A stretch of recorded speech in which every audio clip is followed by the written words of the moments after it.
My suitcase from the Greyhound bus station to the YMCA Hotel on Turk Street.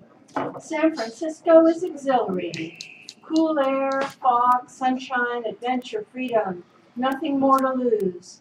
So far, life on my own has been disastrous, but here something good can happen.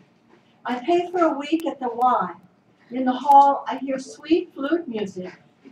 I find my room, unpack clothes, toothbrush, books, Maxwell House instant coffee. It feels good to have a place. It feels great to be in San Francisco. I go out and walk around. Kent is on my mind, even though I know a woman named Sharon is on his. The next day I walk up Market Street to Western Girl and apply for temporary work. I get a receptionist job at Planned Parenthood of Chinatown. No end date, start work the next day. The job pays enough for me to live on. I like it, I like my coworkers, especially Effie Chow, the nurse who runs the office. Effie helps a lot of women. Lunch hours, I buy a bowl of rice, walk through the crowded streets, seeing plucked chickens hanging in the windows, smelling incense, filling up with the beautiful sounds of Chinese all around me. Back at the Y, I hear the flute again, follow it down the hall, knock on the door. The music stops, the door opens. There stands a tall, slender black man, young like me, holding the flute. "I'm enjoying your music," I say. "Would you like to come in?" His room is tiny like mine. Twin bed, chair, dresser, mirror, window, 4 walls. I sit on the bed, he sits on the chair, plays Mercy for me all the way through. Then he plays it again. "Have mercy on me." Then he plays the work song. His name is Glenn. He had moved to the coast a few years earlier from Baltimore. He decorates windows at Sears. He's engaged, and he collects under his bed dinnerware, flatware, pots and pans, bed linens, towels, and washcloths for his marriage. We become lovers.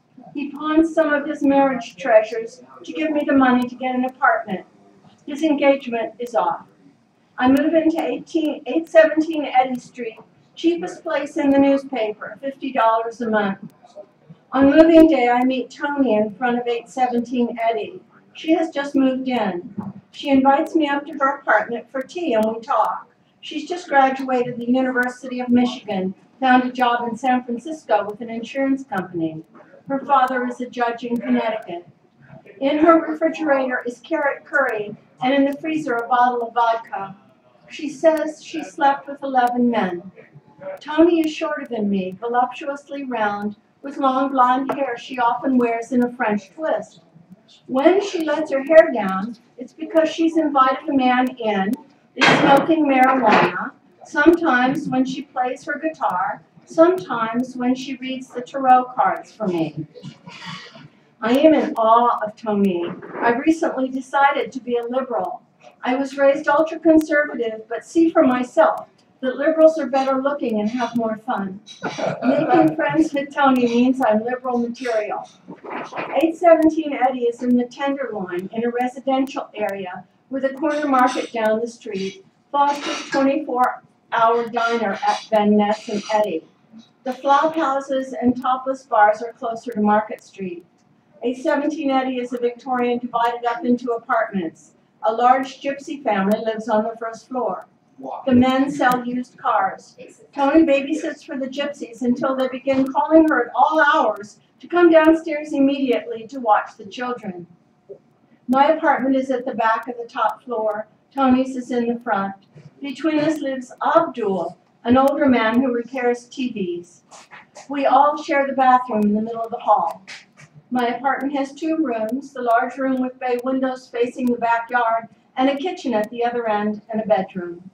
My Aunt Mary in Oakland and her boyfriend John truck over a bed, an easy chair, a TV, and bottles of California Red from John's personal collection. Soon after moving in, I go down the hall to take a bath and find the bathtub coated with shit. I go and get Tony. She says the hippies who were evicted for not paying rent probably did it. Tony and I clean the tub together. I think I've caused it somehow. How do the Beatles know I came in through the bathroom window? The song comes out around the time I get stuck on the roof of 817 Eddy and climb barefooted around the steep roof and do come in through the bathroom window. And I do have my granny's silver, dated 1917 on the back and engraved with almost my initials. And I do suck my thumb and wonder, no lagoon. I don't tell anyone the Beatles are singing about me, nor that I am somehow responsible for the assassination of JFK, the riots, maybe even Vietnam. I learned long ago to keep quiet. It doesn't work for me anymore, but I don't talk about myself with anyone. I don't know how. I don't know I could feel better by talking things out, or even that it's a good thing to feel better. I learned early on that there's no one to tell how I feel, so I forget how I feel and rely on playing a role. But what is my role now? I'm a secret, even to myself, but feel transparent, intimately known by the world. I am special, I am on a mission, with no idea what the mission is, except that I have a contract with power. I'll have a good time, then die.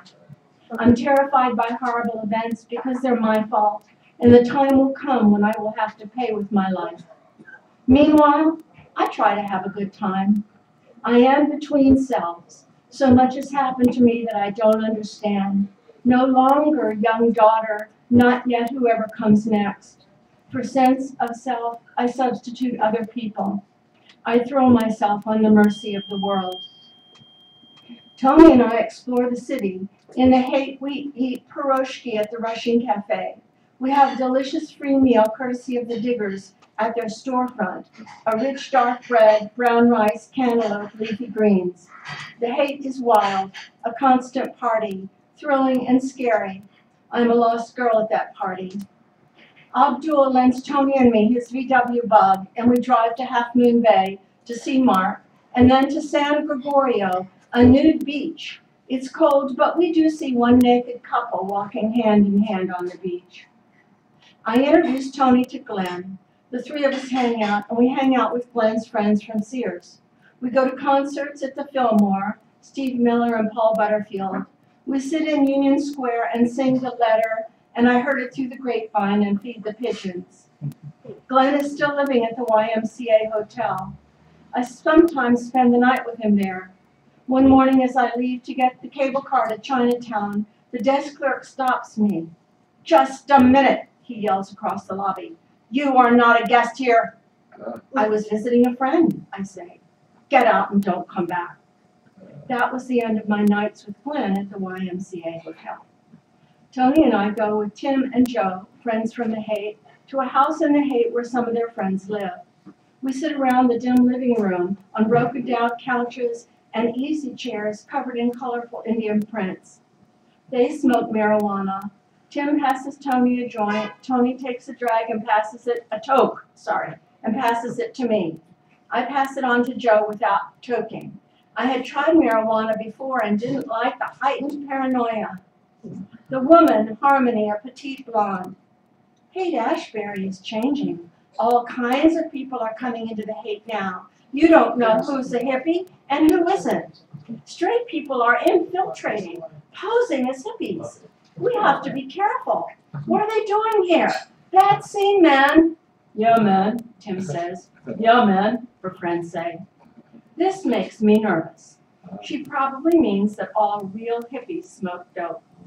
Tim is in love with Harmony, who is in love with Jack, who has joined the Merchant Marines to avoid Vietnam and is shipping out that night.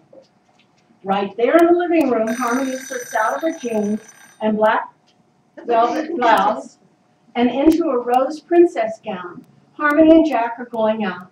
Jack holds Harmony. Harmony cries. We all understand they're making the most of their last hours together before Jack will be gone for a long time. So I'll stop there. Okay, thank you.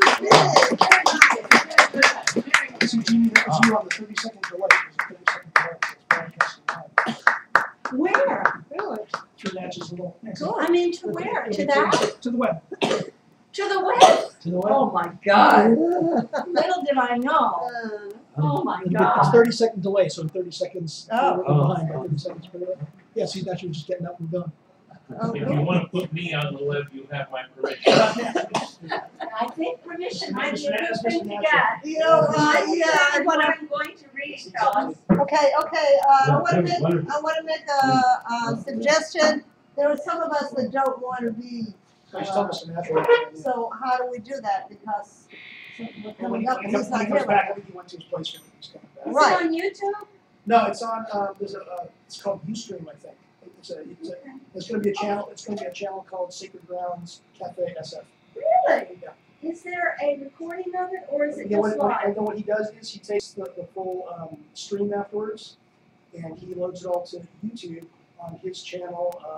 The way you get to his channel again is if you just do Sacred Grounds SF YouTube, it'll show up there. 'Cause his channel has some different name. I don't remember exactly what it is, but it'll show up. SF YouTube, something like that? Yeah. His is like What is- music what by is him it? or It's something gonna, like that. it's Music being by- videotaped. But if you just- Videotaped. You wanna be just do Sacred Grounds videotaped. With the SF, audio, with the right, it'll sound? come up. If you put in YouTube, Videotape. Sacred Grounds, You're gonna be Google, seen. it'll Do you get to our channel, want to be we'll- videotaped? We have like Sound. we have like one Sound. Yeah, the person sound that's, and your face. So that'll be on there. It usually gets posted by about. Huh? the But next he's week. not here now. We can't do, you So know. next week we could watch what we did this week. Okay, but there are, again, there are some of us that are scheduled to read now, for instance, that don't wanna be videotaped. So we're just gonna have to wait till Mr. Natural comes I back. don't know, I didn't do it. I didn't know I was gonna be here today. I thought you talked to you, so. It's a real inconvenience for some of us who wanna read. Well, but- it's perfectly okay with me. I'm Yeah. supposed to go I know, next but, anyway, and I have No. absolutely no, I would have no problem whatsoever Okay, with so being anybody else world who really famous doesn't on any wanna be menu I can videotaped? get. Everybody okay with being Or videotaped? whatever, huh? Everybody Pretty okay? much, yeah. You know what, Okay. I prefer that. but Ray doesn't wanna be videotaped. I don't really want to be either. And you know what, neither do I, really. So unfortunately, we're all gonna have to wait until Mr. Natural comes back. No, but We can but just Rob- turn Rob it is No, very no, good. not all, not all of us, those of us that don't wanna be videotaped, and if you're on the list right now to read, we're gonna have to wait until he comes All back. right, Why not okay. just turn the camera away? Oh, I don't wanna, I'll just do 35 minutes if I have to. I don't wanna touch this. He's got it, so I think he's. No, monitoring What a it. guy, what a guy. It's all That's why I think he went home and checked the audio. Right, I think he said Why don't we that, just okay. continue So with the we are gonna continue on, but those that are scheduled to read right now, for instance, and you don't wanna be videotaped, unfortunately, they're gonna have to wait until Mr. Alright. Natural returns, okay? All Go right, Alright. Robert, That's go all it was. Robert, go Robert. okay, Yeah, so Robert. go on, Robert, okay. All right. Robert, come back. Smith.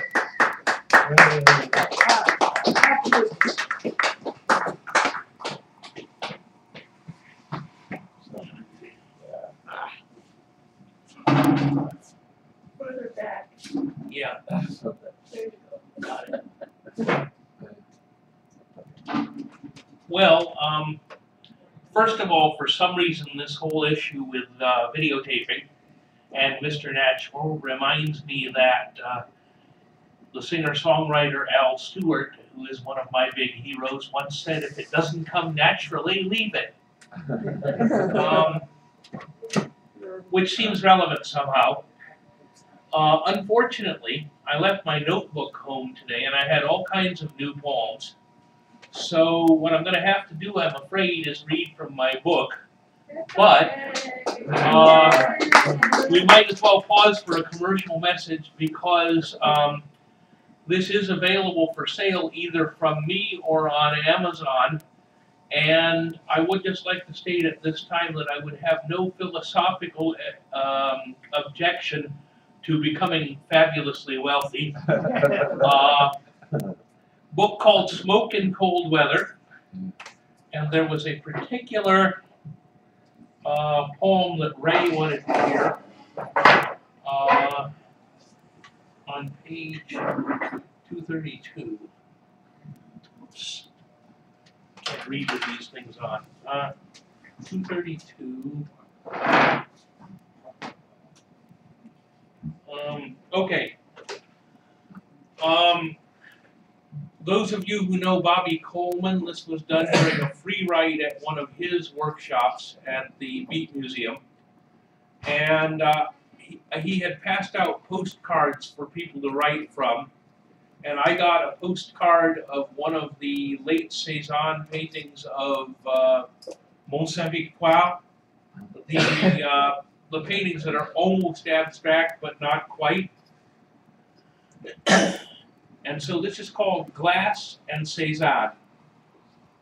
It hovers on the threshold of abstraction, Cézanne's late rendering of Mont-Saint-Victoire. These clustered brushstrokes in which fields are as firm and solid as the day's perfection, where stony clouds create a misdirection, confusing peak and sky. To come so far and yet retain in every vivid bar of color something of the land's attraction. In Philip Glass's brisk arpeggios, we find a sonic likeness of the scene, a music sharply chiseled that still flows into a stillness usually unseen, till every note and semiquaver glows like the determined mountain of Cézanne. Yeah. Yeah.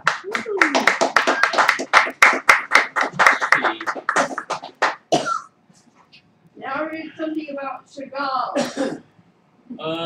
Let's see. Do I have anything about Chagall? I don't. I'm looking to see if I've got any other artist poems. You do. Seems to me I do, and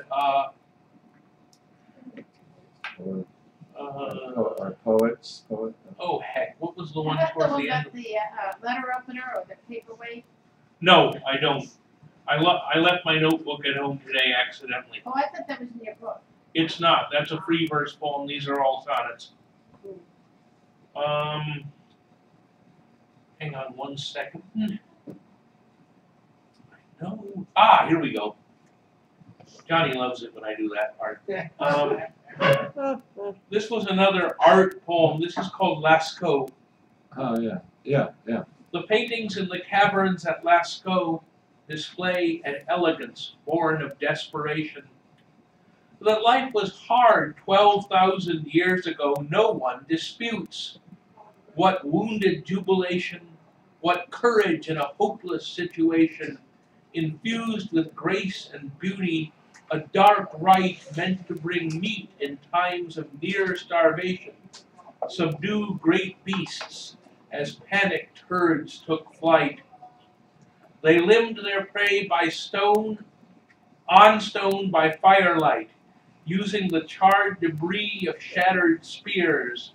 The picture's simple power, awed delight, still resonate across long, lonely years. Here are the seeds, Picasso and Gauguin owe much to nameless Paleolithic man.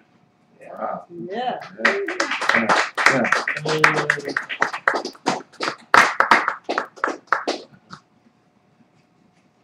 So here's a religious poem.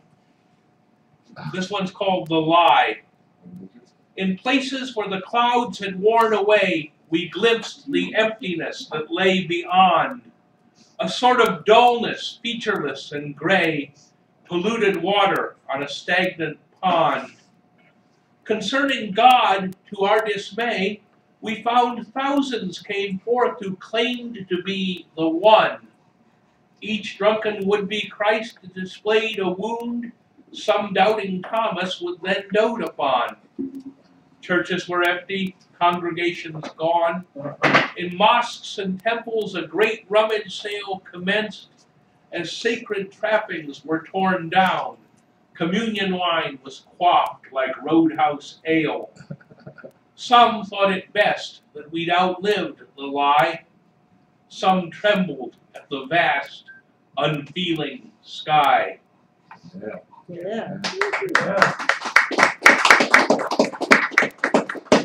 Let's see what else we got.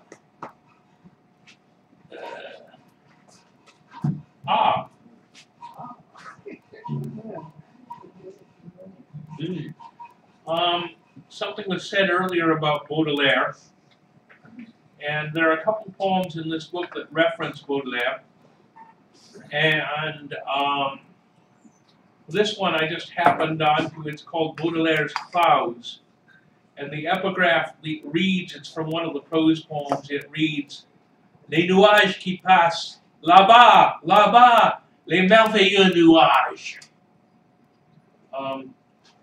These soaring cumuli, bright with soft light, are grander from above than from below.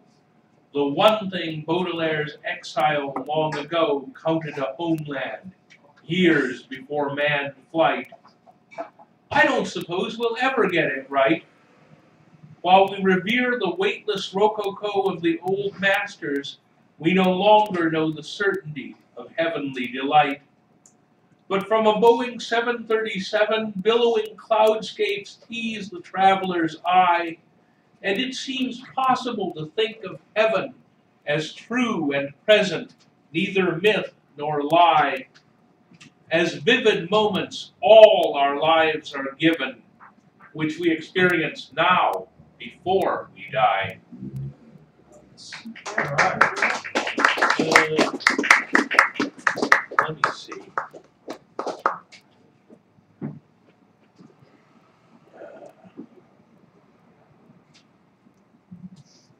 Oh, okay. I don't know how much time I've got, but I thought I'd finish off, since this is being recorded, with my two favorite poems from the book. This one is a love poem that I wrote for V. You guys know V, or at least most of you do. This is called Pigeons in the Courtyard. Light claws its way through ancient chestnut trees as you lounge idly in the palace yard. This is the Louvre, say sometime in the 90s. You're barely 20. Still, it isn't hard to guess the girl you must have been back then. Beauty like yours grows luminous with age, and yet I wish I could have known you when you conquered Paris, turning back that page. You're smoking with a French friend, Virginie, who hails from the south, near Orléans. I wasn't there, but conjure vividly young laughter, pigeons circling cobblestones. The scene anticipates so many things. My heart, a soft cascade of lifting wings. Wow. All right. And finally, if I can find it, that's one of my two favorite poems in the book, and the other one is one of the poems that opens the book. It's a section about the death of my wife, Pat, and I imagine what life is going to be after she passes away. That's Well, okay, Robert. You can continue. okay. Thank you, Barbara. And it's been several years since I wrote this poem. I guess the only thing I would have to say about this at this point is that as bleak a life as I describe in it, the reality over the last few years is worse. This is called 5 Autumns Since. In memory of Patricia Lewis Smith, 1953 to 2005, cremated. This evening in the frayed autumnal light, I sense the loneliness that lies ahead, the emptiness of your side of the bed like wrinkled snow blown fathomless and white, quick furtive movements on the edge of sight that might be memories, some nameless dread, dim shadows on the ceiling overhead as beams of passing cars dissect the night. 5 autumns since your marrow incandesced to ashes and was thinned to speechless air, since fire wove its bright plating through your hair, your nipples blazed like coals in your spent breasts, and your beloved body, being nowhere, was everywhere at once, never at rest. Once again, Smoked in Cold Weather, available on Amazon. Make me wealthy. Thank you, Robert. All right, and now our long-awaited selected poet, Buffon. Very nice. Very nice.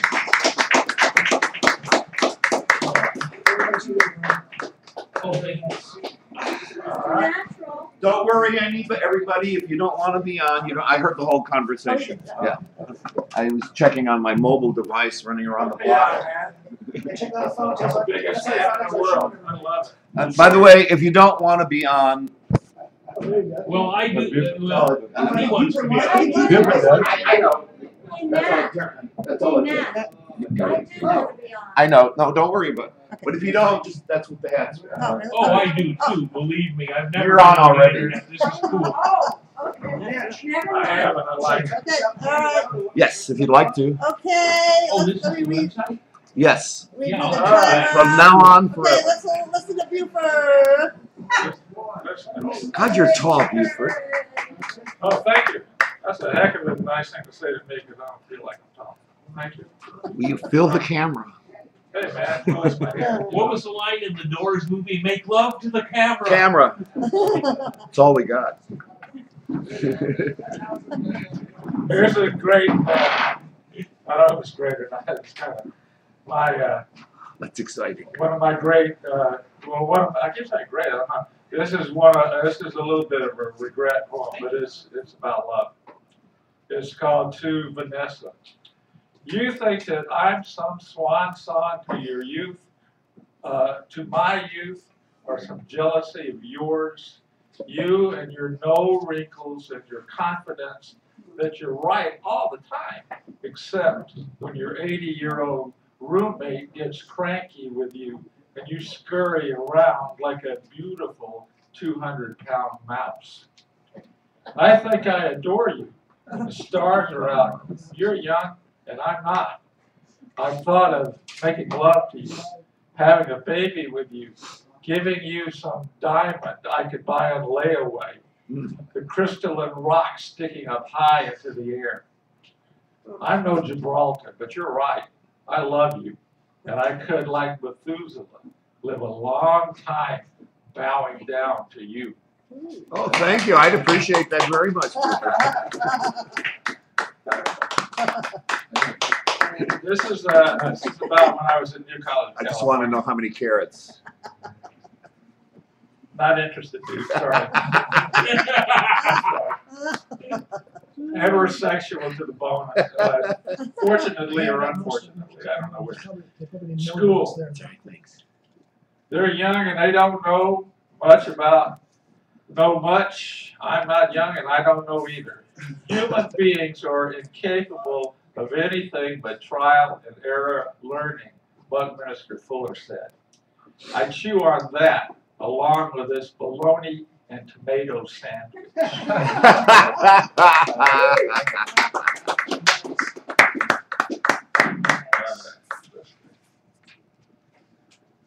Strength. This is dedicated to my ex-wife on her birthday, which was the 25th of May. You dominate everything, sex, the work site, whatever it has been, whatever family you visited or in which you remain. All those sensual nights, you're holding on to your free-spirited man, those before me, and I would imagine the man now who has followed the passion you gave me, and now give him. The overbite, how you bit me with the love never equaled by any other woman. The towns, 50 or so where we lived, trying to survive, have left their effect. Some may have even scarred me, I'm not sure. What I do know is I spent what seems everywhere with you, the before and after women, nowhere close to what you gave me.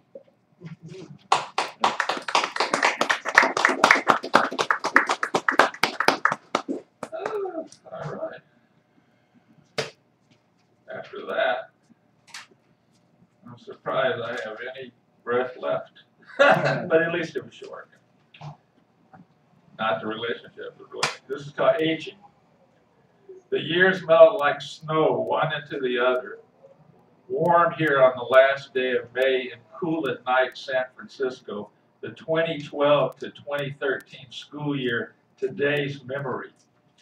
recovering in the morning after pushing a walker back on track, the student's young mother wanting a fourth child, two able-bodied kids following her meningitis-afflicted firstborn, the 15-year-old 90-pounder, skinny, hairy legs walking fast toward recovery, or years and permanent not walking, or only with a walker strapping in his chest and crotch, his mother's pretty brown eyes continuously weary.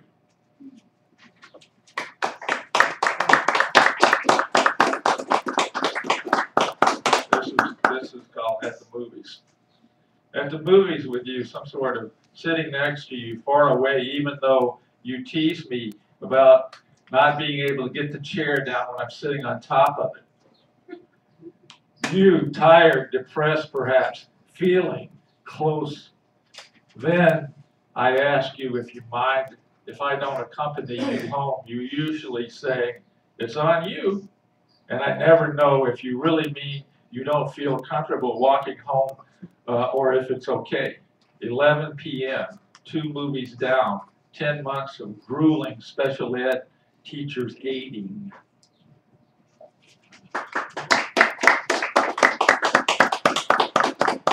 This is about the fellow I was named after.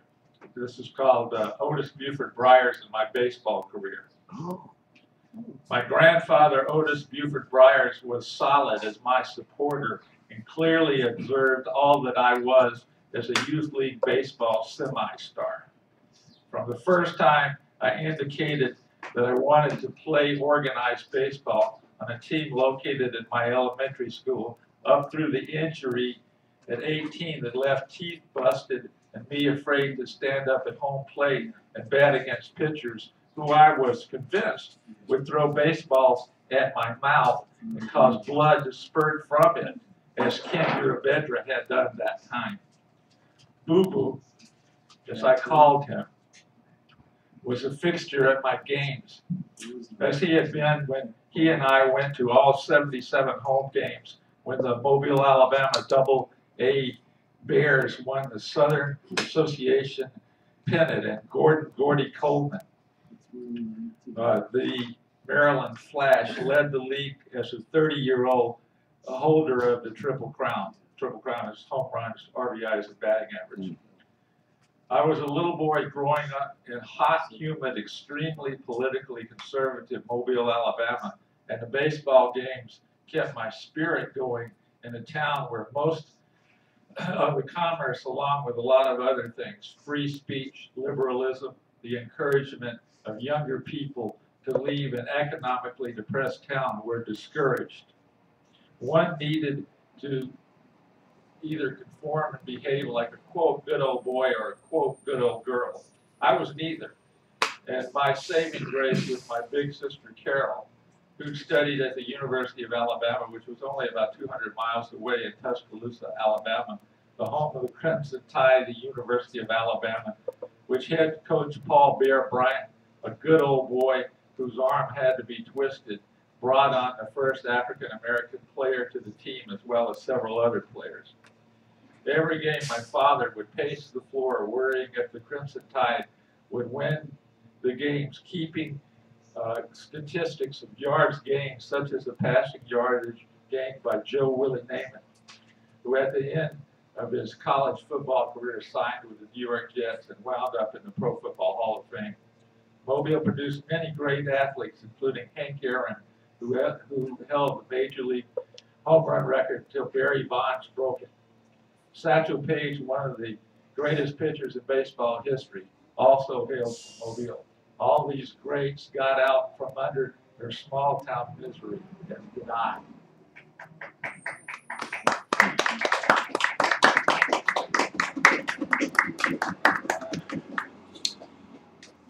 One viewer for me.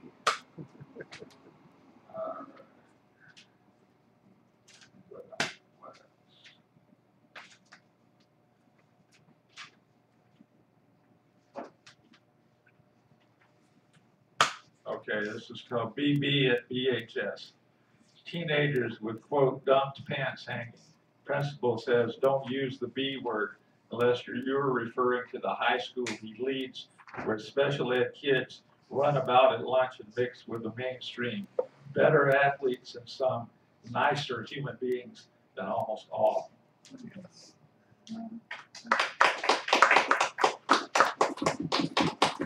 This is about my favorite poet and my mentor. This is called Public Library Jazzy. Reading David Meltzer, ex-professor, supervisor, colleague, supporter, jazz beat poem. San Francisco Public Library, large cavernous space. David, my friend, famous for an underground beatnik poet. 4 grown kids, new wife, caring fellow, tried to help me get adjunct teacher job, finally got one on my own at another college. Rhythm of the Saints or some other Paul Simon-ism, or more likely some other ism of his own. David, extraordinary teacher. David, jazz musician. David, grandpa. David, fair-minded, brilliant genius. David, beat professor, almost retired, always reading poems to the masses.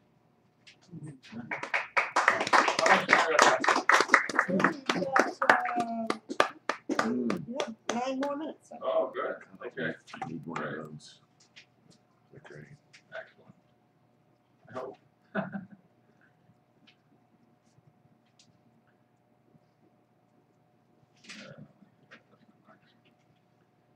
did that one already. No baseball. No baseball in town until San Diego shows up a week from Monday. No cheering from the quote knothole where nobody pays. Just as poor guys and quote looky-loos who have come by before the game to see what this large fenced area right behind the ball players standing on the field is all about. Instead, I'll go to my poetry readings. I'll try to get some substitute teaching jobs starting next week. Maybe I'll talk to my best friend over the phone if she isn't too mad at me for not having a girlfriend right now. There's no baseball in town, but who's complaining? That would be me. All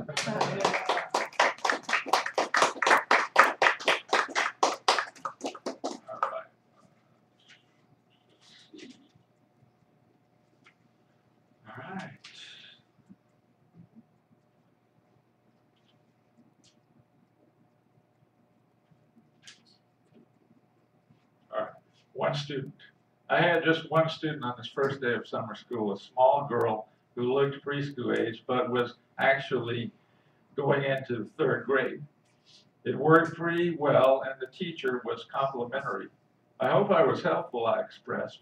You were wonderful, the teacher, who had worked in middle school for 43 years, looked healthy and was extremely nice to me. I'm only scheduled to work through Friday, I told her, but I hope I can work the whole summer session.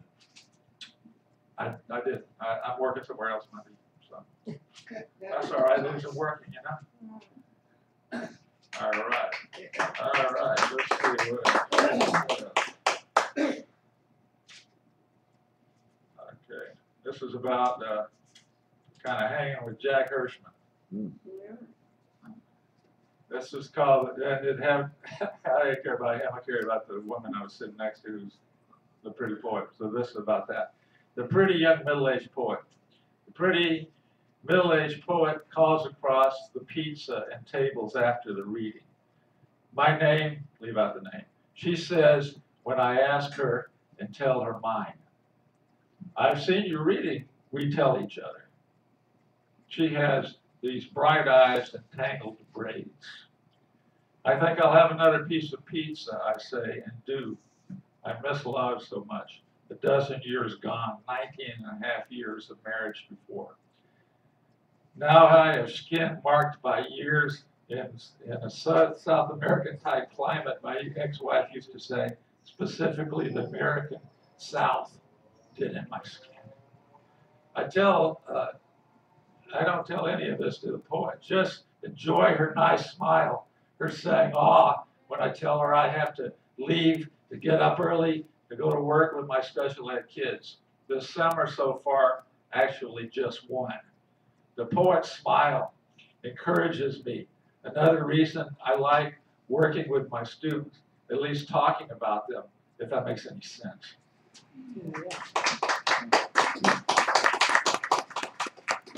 All right, here's another thing about my student. A little 7-year-old girl and my teaching partner. You did such a marvelous job with it. The woman around my age, retired from regular teaching, told me, a degree of excitement in her face. The little girl came back today after the teacher and I were farmed out on Friday to classrooms in the child's absence. The resource teacher said she has an attention span of about 10 minutes, and my partner informed me, and all day long I kept being proven correct. The 3-foot dynamo went into a very affirmative meltdown about that much time into a lesson. Okay, but it was all right. The teacher and I coaxed well, and the little girl did not respond badly, largely based on, again, the 10-minute principle. Life is easier with a little bit of help. Mhm.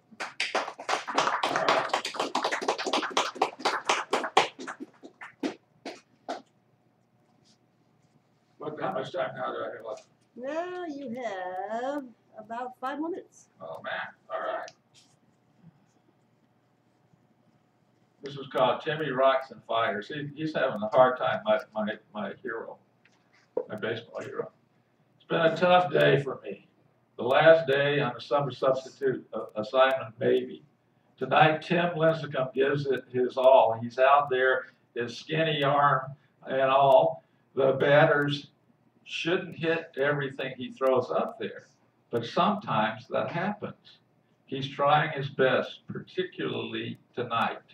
I want to see undersized Timmy's muscles throw BBs past the batters. I want to say rock and fire and get positive results for his doing so. I'm tired from work and need an energizer. Timmy, can you help? Yeah.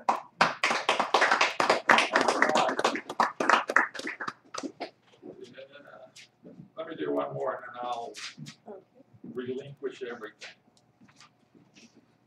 Just relinquish. Sans everything. Like Sally. Yeah, right. Sally like a Wait a minute, I have to cover the lens. Okay. I'm going to read about Steve Mackin. You guys are kind of distant the man, so I'm gonna talk him up here. Steve Mackin could, as the baseball and Shakespearean gods might say, quote Shakespeare out of bed. Even more adept, perhaps, at explaining Yeats, he was a scholar who one time was a librarian. His studious persona, covered in a small goatee that actually decorated the entire area around his erudite mouth. Steve told me in somewhat recent times that my writing concerning my work with the children in the San Francisco Unified School District was his favorite. I really enjoyed that. He was apparently visiting England, the birthplace of his grandfather, when the beginnings of what would be a fatal heart attack started troubling him. He died in San Francisco, which I believe is his own birthplace. Before the Wednesday night open mic readings at Sacred Grounds Coffee House, the series that talented late poet Johanna Wedgwood led for some 19 years, the longest running mic in San Francisco or maybe anywhere, now I believe in its 21st or 22nd consecutive year, and run by also talented San Francisco Unified Elementary School teacher Dan Brady. Steve and gifted poet Stephanie Manning and I would confer about all things poetic from 4:30 to 5 p.m. up until the time all poets lined up behind me in my chair right here. Then Steve, Stephanie, as well as any other poet who asked me to write them in a certain place, I did. Steve volunteered to sit in for me at times, I think out of respect for me, to do the front of the line duties. I would then sink away to another chair and table and we would take our turns on the microphone. Steve had a very strong, clearly enunciated set of poetic pipes. I miss him terribly, and I'm sorry for almost all of the past year, I would imagine. He had soured on sacred grounds and was not present there. It would have been a better reading had he continued up until the time he was no longer present in what is a strange and distant world, in a city that is actually the most wonderful city I know, but can also be a bit strange and distant. Steve Mackin was no doubt a genius, a San Francisco policeman's son, and he always had to be the first reader at the open mic, but he stood back otherwise and not only allowed but encouraged me to be whoever I am artistically, and in a real sense, whoever else is here. I wish him a peaceful, and if such a thing exists, an exciting journey to whatever realm he has begun his new life.